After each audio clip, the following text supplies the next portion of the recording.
In today's video, we're going to talk about the Google Tag Manager Chrome extension.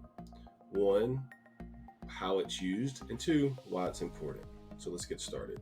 So what I'm going to do is I'm going to go into Google, and I'm just going to type in Google Tag Manager Chrome Assistant. And as you can tell, it's the very first listing that comes up on Google. So like with our other Chrome extensions, we're going to go add to Chrome, add extension.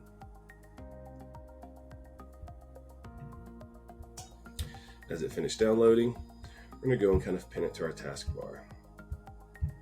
So I'm going to go over to a client of mine, to their website. And we're going to check to see if they have tags in place. So simply enough, after it's downloaded, we're actually going to click on the tag itself.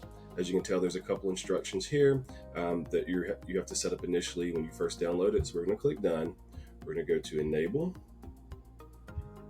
We're going to hit refresh, and we're going to go back.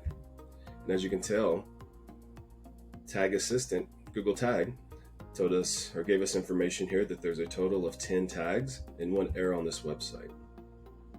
Why is this important? If you are a PPC specialist or SEO specialist and you're looking to work with clients, for one, you're able to go in and audit existing websites, to make sure that the tracking is in place.